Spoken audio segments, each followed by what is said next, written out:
Let's get right into it. Number 11. Drinking coffee. Back in the 1500s, drinking coffee could get you executed. When coffee first showed up in the Middle East, people thought it was the devil's drink. They said it made people too energetic, too rebellious, and way too chatty. The whole thing started when a goat herder named Kaldi noticed his goats going crazy after eating some red berries. Instead of thinking, maybe I shouldn't eat what made my goats act possessed, he decided to try them himself, and that's how coffee was discovered. Some guy watched his goats have a dance party and thought, yeah, I want in on that. In some places, they'd execute coffee drinkers on the spot. They thought coffee houses were breeding grounds for rebellion. These coffee shops were basically the ancient version of Reddit, full of people complaining about the government. Kings would send spies to coffee houses to listen for any talk of rebellion. Get caught saying the wrong thing while sipping your drink, and you might end up in the dungeon. Even in Europe, people were suspicious of this Muslim drink. They called it bitter invention of Satan until the Pope tried it. He liked it so much he baptized it. Literally baptized coffee. He declared the drink was too good to let the devil have it all to himself. Now doctors say coffee might actually help you live longer, from death sentence to health benefit, in just 500 years. Number 10. Wearing the color purple. Ancient Rome had a fashion rule that could kill you.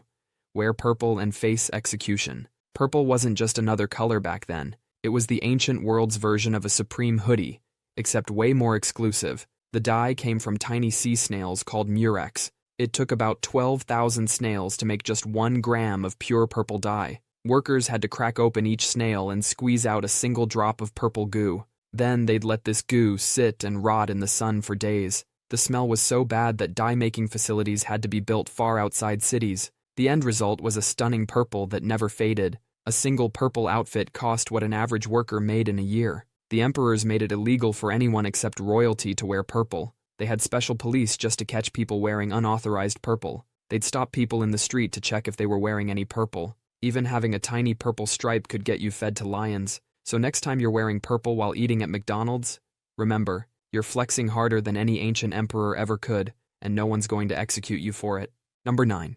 Being left-handed. Medieval times weren't kind to lefties.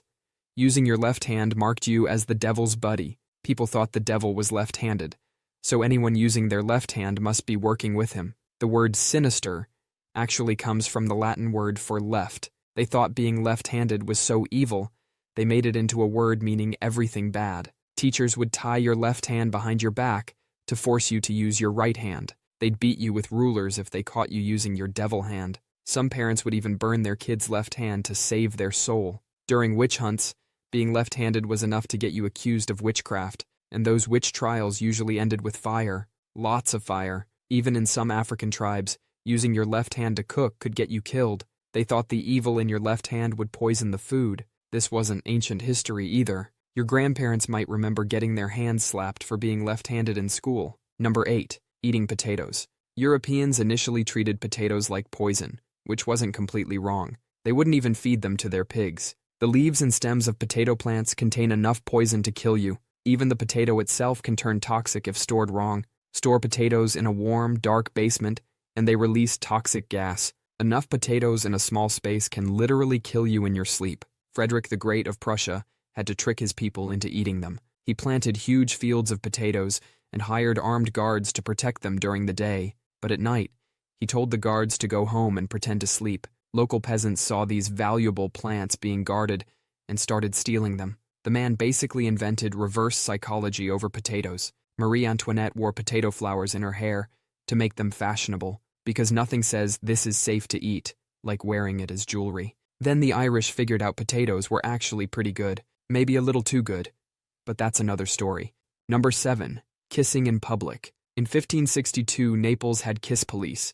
Smooch in public and lose your head. The city had actual officers patrolling the streets looking for couples getting too close. Get caught kissing, and you might end up with your head on a stick. In 1439, King Henry VI banned kissing in all of Britain. He thought kissing would spread disease. This is the same guy who later went insane and spent years just staring at walls. But sure, let's take medical advice from him. In 1910, France banned kissing at train stations, not because it was immoral, but because lovers were taking too long to say goodbye. The trains couldn't leave on time. The French banned kissing. That's like Switzerland banning chocolate or Canada banning apologizing. Number 6. Coin clipping. Shaving tiny bits off coins used to be punishable by death. Back then, coins weren't just stamped metal like today. They were actually made of gold and silver. The coin's value was the metal itself. Some clever folks figured out they could shave tiny bits off the edges, collect enough shavings, and you could melt them down for profit. It was basically taking tiny bites out of money that was actually worth something. Some people got really creative with their coin crimes. They'd drill holes in the middle of coins, fill them with cheaper metal, and smooth it over. Others would put coins in bags and shake them around. The metal dust that came off could be collected and sold. The government saw it as an attack on the entire economy. Getting caught wasn't just illegal, it was treason. And treason meant death. They'd execute entire families for shaving a few coins. Things got so bad that they brought in Isaac Newton. Yes, that Newton, the gravity guy. His job was literally to stop people from messing with coins. That's why coins today have those little ridges on their edges, so you can spot if someone's been shaving bits off. A design feature that exists because people kept getting executed for coin crimes. Number 5. Growing a beard. Your facial hair could have been a death sentence in certain eras. Kings and religious leaders saw beards as a sign of rebellion. If you weren't clean-shaven, you were basically walking around with, "I hate the government" written on your face. In ancient Rome, they'd drag you through the streets and publicly shave you. They had actual beard police who would patrol with razors. Sometimes they'd take half your face off along with the beard. Peter the Great of Russia took it to another level. He made his nobles line up while he personally shaved their beards off with a rusty razor. Those who refused got their heads shaved instead, right off their shoulders. If you really wanted to keep your beard, you had to pay a special tax. You'd get a little copper token that said, "The beard is a useless burden." It was basically a parking permit for your face. No token meant the police would shave you right there on the spot. Number 4. Skipping church. Missing Sunday service wasn't just frowned upon. It was criminal. The church wasn't just a place of worship back then. It was a combination of government office, social media, and police station all rolled into one. Skip service, and they'd assume you were up to no good. They had actual church police who would patrol the streets during service hours. These guys would burst into homes looking for people hiding from worship. Get caught once, you'd face a fine. Get caught twice, you might get publicly whipped. Keep skipping.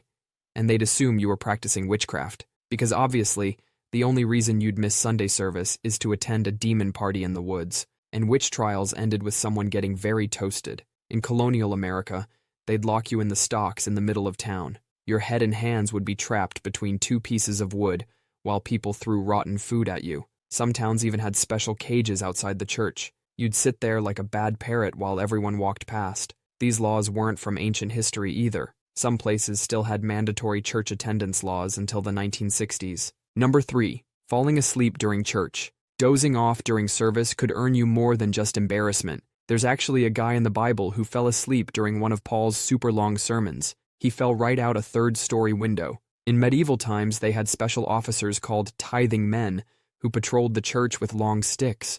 These weren't gentle poking sticks. They were more like baseball bats with a pointy end. Their whole job was walking around whacking anyone who looked sleepy. Some churches had special cages where they'd lock sleepers up. You'd be stuck there while everyone walked past throwing rotten food at you. The Puritans were especially harsh on church sleepers. They saw falling asleep as a sign you were possessed. Because obviously only Satan would make you sleepy during a 6-hour sermon about how everything fun is evil. Get caught sleeping too many times and they might decide you needed an exorcism. And their version of exorcism usually involved lots of fire. Number 2.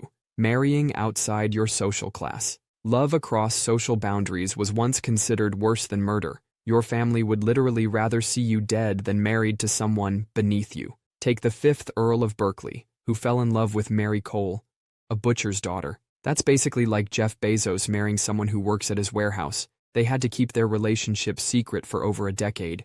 When they finally went public, their kids couldn't inherit anything, all because they were born before the proper wedding. In 1825, a 70-year-old rich guy married his 21-year-old dairymaid. The scandal was so big it made modern celebrity gossip look like small talk. His family tried to have him declared insane, because clearly only a crazy person would marry for love. Some families would rather kill their kids than let them marry down. Rich families would hire actual kidnappers to grab their children before they could elope.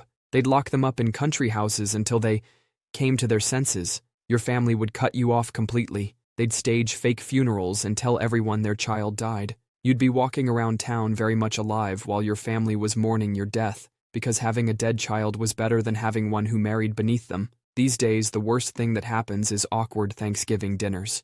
Your mother-in-law might give you dirty looks for using the wrong fork, but at least she won't have you thrown in the dungeon for it. Number 1. Washing your hands. The 1800s medical community would destroy you for suggesting doctors clean their hands. Doctors would go straight from cutting up dead bodies to delivering babies.